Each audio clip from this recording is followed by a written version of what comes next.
Hello and welcome to Prism of Value, where we talk about communication and how to express your values so those who matter most to you can see and appreciate your value.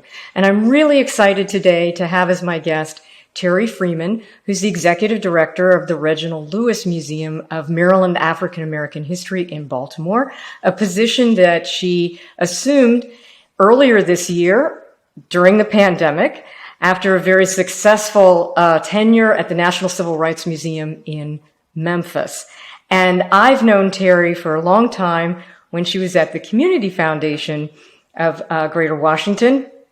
And she has always been a champion and an advocate for justice and equity and access, and for making sure that voices that have often been marginalized are heard.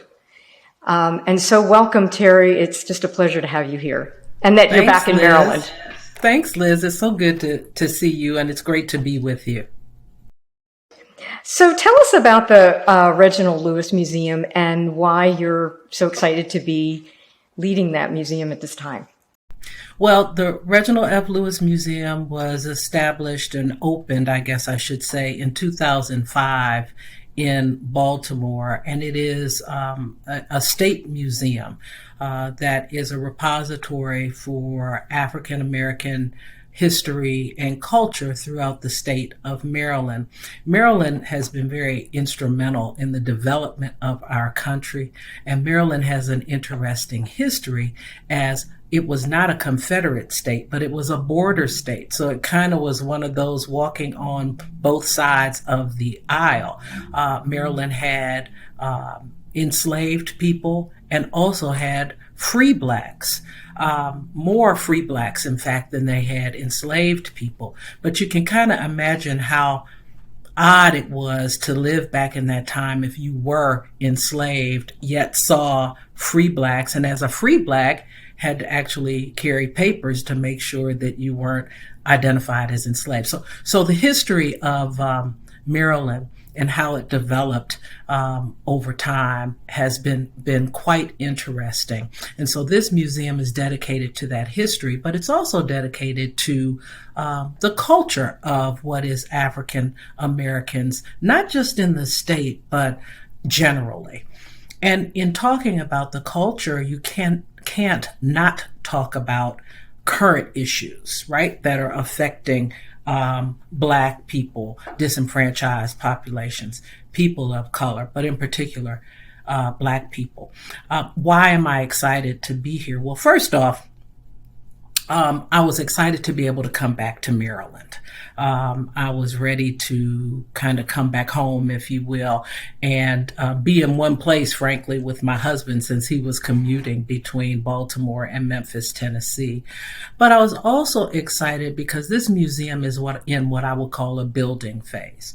So to have the opportunity to actually create what is the second largest museum of African American history and culture in our region, led only by the Smithsonian National Museum of African American History and Culture. So that's exciting to me, to be able to do some institution building and create a space that is not just a repository of artifacts, but actually create a space that is a community space for us to deal with some of these really thorny, difficult, uncomfortable topics that are a part of our lives, no matter how much we try to think that they aren't. They are. So I'm psyched by being able to work on that sort of thing. So, it's interesting because I think that museums, the role of museums has evolved over the years from being a very passive place to go. I mean, I read one of the articles where when you were talking about the National Civil Rights Museum in Memphis, and you talked about it as being a place of pilgrimage and a place, and how important it was during the Black Lives Matter earlier this year and last year, to create a place where people could come together to have dialogue and conversations and just connect around what these issues. And so how how did you do that? Last year, how do you see that role for the museum is really bringing it to life, not only showing you our past, but relating it to where we are now and providing that space? Well, I see, Liz, museums, libraries, as just some of the few public spaces that actually draw all sorts of different people in their doors, right? And they usually come for a common reason. There's some interest in whatever is housed at that particular place. I think for us to continue to move forward as an industry, museums, in a passive sense without connecting whatever it is that we have on display to our current place and station, is to miss an opportunity in a place that is considered a relatively safe place to have some conversation, to enlighten. I mean, I feel like the whole reason for people to come to a museum is not just to take, but also to give, right? And so as you are receiving information, the hope is that you will take that information, digest that information, and then figure out how you act on that information. So to be able to have these spaces where people are coming for a relatively common reason and have the opportunity to provide information or edutainment, as I like to call it, and in some sense have public programs that can challenge, but challenge in a way that, of course, there's going to be a level of discomfort, but not to the point where you're pushing people out of the door, when you're not wagging your finger in somebody's face.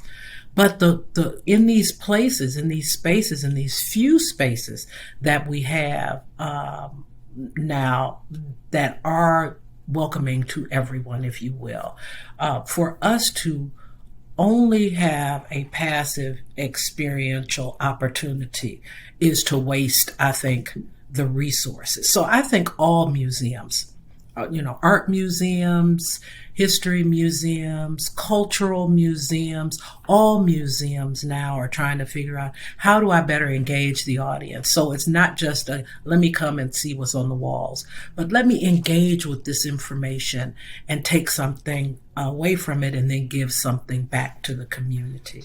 Mm-hmm. And so what has been most successful for you? What kinds of things, either from what you've done so far at the Reginald Lewis Museum or the National Civil Rights Museum, what were some of the things? Because when people are talking about race and equity and inclusion, these are difficult conversations for people. So what have been, and difficult conversations nobody wants to have, right? So what are maybe some examples of where you've been able to bring people together for that kind of dialogue, and how did you make that happen? Well, when I was at the National Civil Rights Museum, when you just think of, that museum exists because our nation's greatest peacemaker was taken through a violent action, right? And his entire life's work was for justice and equality and equity. I remind people he was in Memphis, Tennessee to support sanitation workers who were being paid basically slave wages. He was about making sure that people were fairly compensated for their labor, and he reminded us that all labor had dignity. And so when you think about what happened at that space, and I encourage everyone to go to the National Civil Rights Museum before you die, because to see what is chronicled on those walls of all of what happened during the 50s and 60s, to secure freedoms that are frankly, being chipped away at as we speak, it's really important.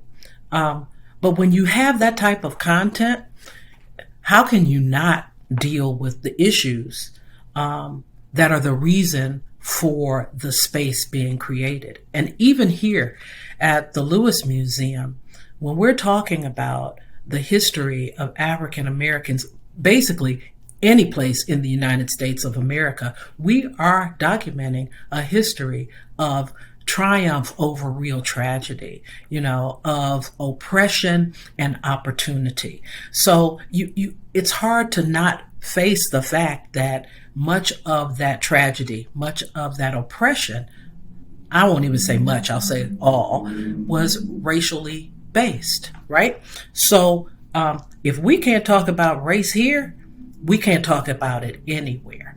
And I think that,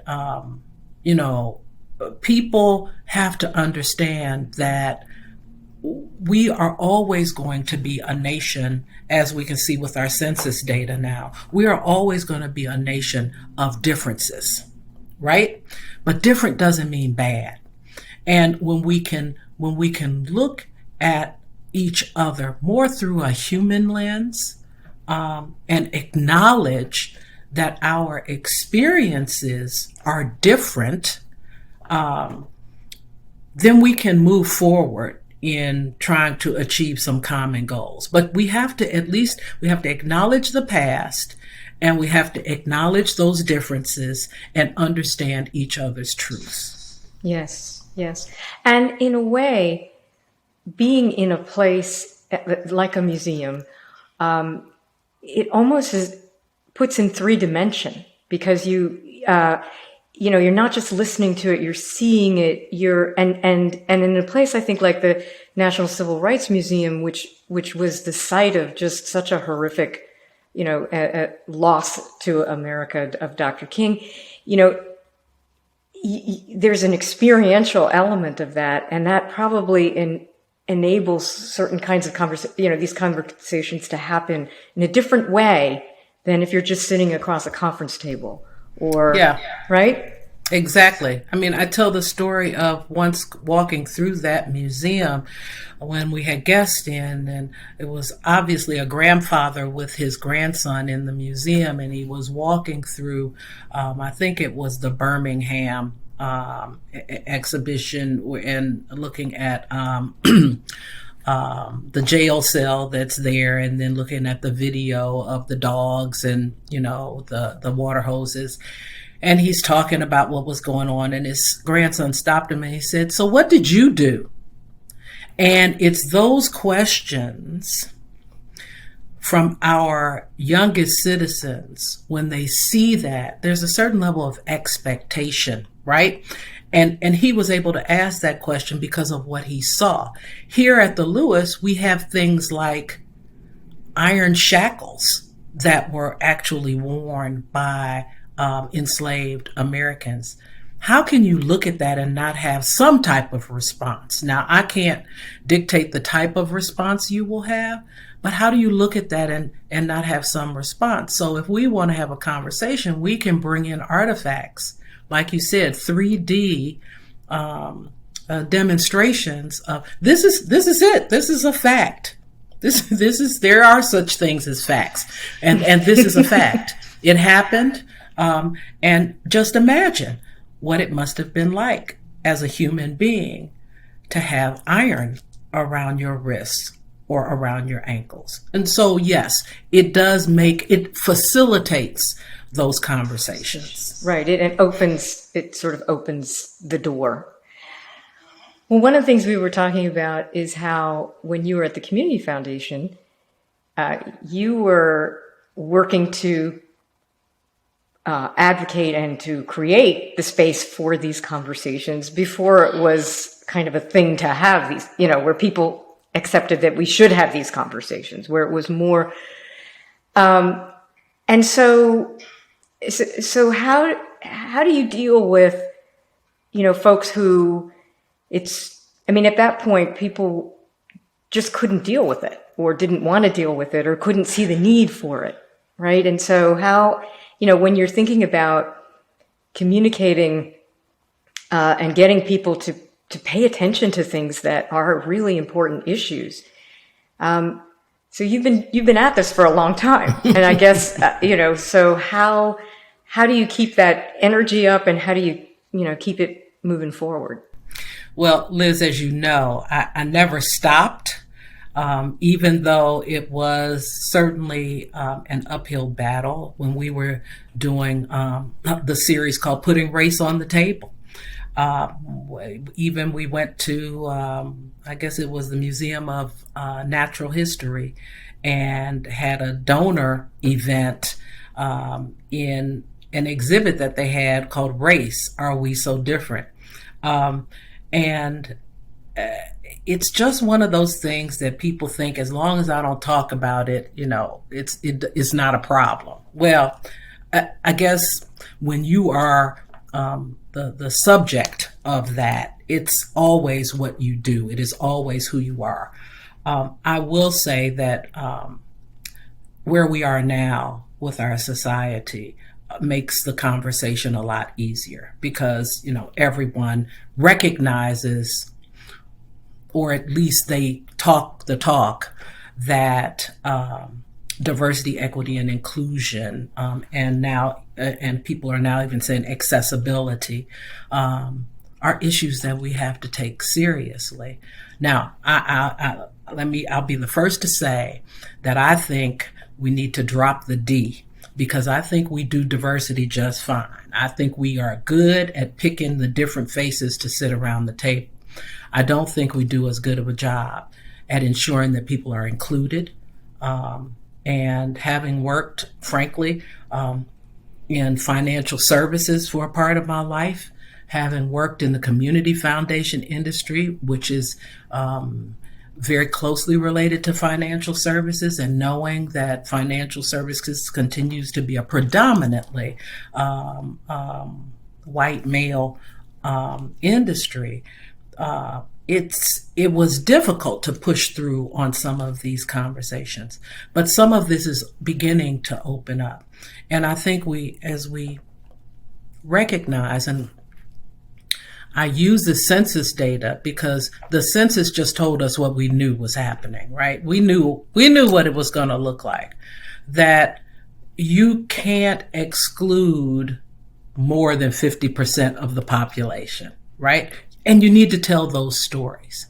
And you need to understand that those stories are those people's truths. So when we look at Asian Americans, we can't not talk about internment camps.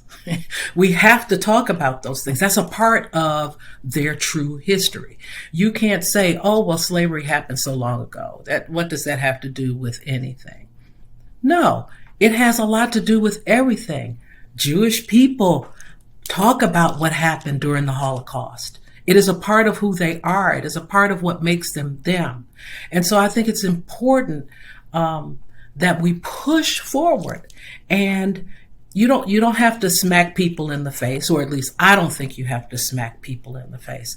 But I do think that you have to put things out there, and you have to put it out as the truth. One of the things, Liz, that I'm right now kind of focused on is this whole topic of critical race theory, which for me is simply talking about history from the perspective of the people who are affected. And in this instance, African Americans. So we center African Americans in the history and we tell the story. It's not like we're creating new history.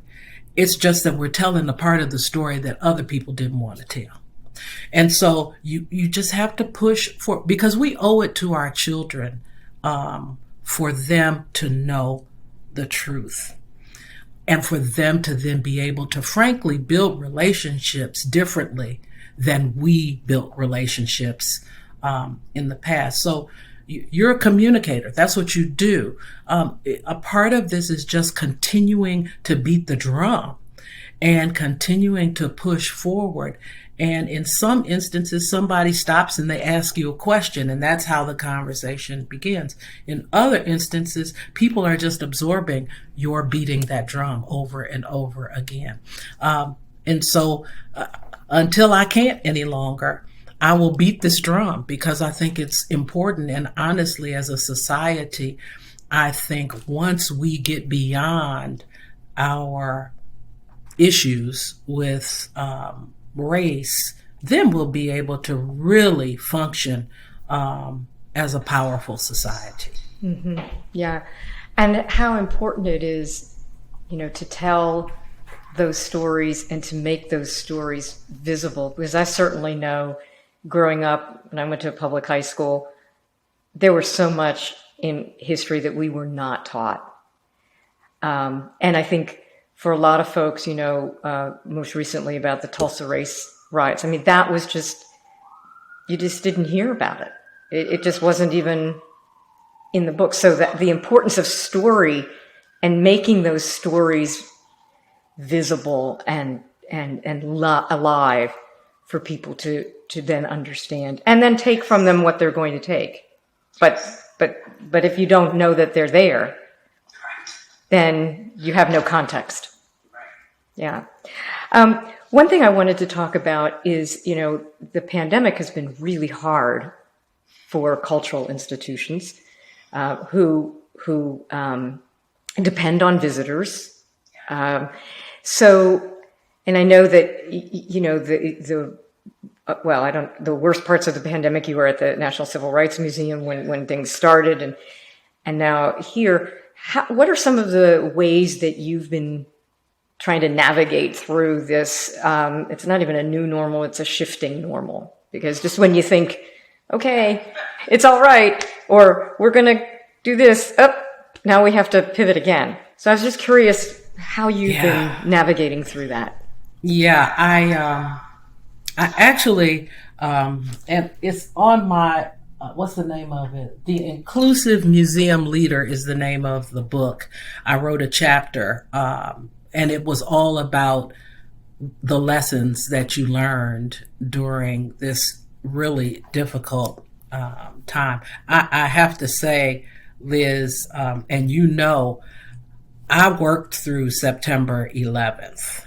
I was in the middle of that in Washington. That was not as hard as this pandemic with regard to just trying to figure it out and keep yourself safe, keep your employees safe, keep your organization afloat. And then on top of that, deal with the social justice, racial justice issues in the type of museum that I was in, and create a safe space for people to gather. And so I think one of the things that I learned, what was confirmed for me was that the privilege that we have with regard to who has flexibility and who doesn't cuts across every organization. It cuts across every racial demographic. It cuts across gender, because in my instance, my administrative staff were able to work from home and stay on the payroll. My front line staff had to basically be furloughed. And we did everything we could to ensure that they got the unemployment, and we even filed for them and, kept in good touch with them. But it was a real illustration of, I have the privilege to be able to stay on the payroll and do my work from home, but they don't have that opportunity because their job requires them to interface with the public. I think learning how important our employees are to making the ship run. I call the people who make the world go round is what I call, the dry cleaners, the coffee shop, the baristas. I guess that's their actual title. The people who are there all the time. and we depend on them. And even in the museum sector, while we were closed for a period of time, when we reopened, being sensitive to the fact, and even now, that this pandemic is not, we may be done with it, but it's not done with us. And who's on the front lines? I'm not on the front lines. I'm in my office away from, the doors that open and the people who are coming through, and we don't know what their status is. We're trying to take protective measures. But thinking about being not just an employer that provides a job, employment, but being sensitive to the fact that just like me, they have families. Just like me, or I had an intergenerational household. Just like me, they had to deal with children who were doing school from home. Navigating these waters that had we'd never done anything like this before. 9/11, we at least had some models, unfortunately, for how you go about funding in times of crisis and disaster. But a worldwide pandemic, we had never seen anything like this. So we were literally, we are writing the book while we are actually implementing the book. And I even think right now where we are, we had planned here to have our fundraising gala again in 2021 in the fall, and the spring we're like, yes, we're going to go ahead and have this gala. And we just canceled it. Not canceled it. We postponed it until the spring because this environment is just too uncertain. And it is hard to work when the ground is shifting underneath your feet. The other thing that I learned about this is that while, yes, we learned the technology that allows us to do things like this without us being in a room together, human beings, though, are meant to connect. We are not meant to be in isolation and to work in isolation. So I think figuring out how we try to make these opportunities, create these opportunities in this time of uncertainty where we can be together, but be together safely, where we can learn and understand that we're never going back to what we had before. We're only going to move forward into what you said, this shifting normal. But for certain, it was a difficult time. And when you're in an institution like this, where you do count on every admissions dollar, yet you know that a part of your mission is to educate. So to be silent and to be dark during this time would have, frankly, meant extinction for your institution. So you had to continue.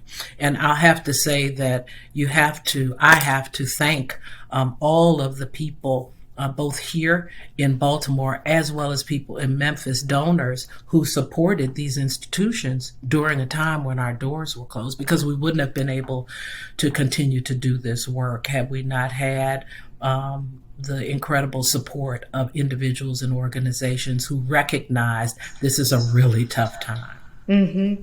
And so I guess you had to figure out how to pivot to digital or virtual, of course, programming and gatherings and all of that. Absolutely. Everything was done, in little square boxes. And, one of the things, though, is that we have learned, about virtual reality in a way that we probably would not have learned about it had this not occurred. And it also told us just how nimble we can be when pushed to have to do things differently. We figure it out. So I think in the long run, as much as this has been kind of a pall over our world, there has also been an incredible silver lining in allowing us to learn new technologies, to understand that some of the strengths that we didn't know we have. And frankly, to give us a little bit more time to connect with our families, the people who are probably the most important to us, right? Indeed. Well, what gives you optimism or hope right now? I mean, these are dark times, and you know. This is a bad week for that question. I know, Liz. because This is a tough time. I almost had to tell myself to stop reading the newspaper because I you know, between climate, the situation in Afghanistan, and you know, so many things, you just it's overwhelming. But well, I'll tell you what gives me hope. That every day babies are born, and knowing that every day that babies are born, that there's going to be a future. And what that future looks like, I'm not certain. But that is hopeful for me. I also think it is hopeful that we are at least now willing to have the conversation about the fact that, yes, we have spent most of history focusing on white men.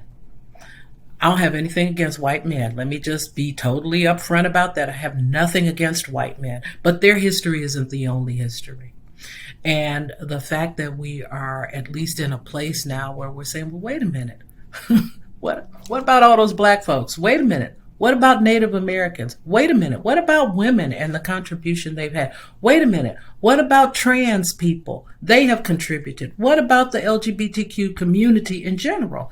And so that is hopeful. It will not occur without some stress and some strain. Some things will break. And in fact, some things have to be broken for us to fix the situation. But when I look at our young people, and I look at, in particular, Gen Z, they're a different breed. And they have decided that what we couldn't fix, they're no longer waiting for us to fix. They're going to do it on their own. And I think our role is to help guide, but not to tell them how to do it. Because clearly, if we knew how to do it, we would have done it, right? So it's really more just guiding. And that is hopeful. That is hopeful. And so those are the things that I, keep in mind. I'm now a grandmother of 3. So when I look at my grandkids, I say, okay, I don't know what greatness is yet to be done by them, but I know that there is greatness in them. And that for me, because I know my grandparents thought the same thing about me. And that keeps me able to wake up in the morning. That is, I love what you said. As long as babies are being born, there's a future. And that is just wonderful. Well, I could talk to you for hours, and I so appreciate your time and all the work that you're doing. And I hope to get up to Baltimore at some point to see the museum. My daughter lives in Baltimore, so I hope to get up there. So thank you so much for being a guest on Prism of Value. Thanks, Liz. It's a pleasure.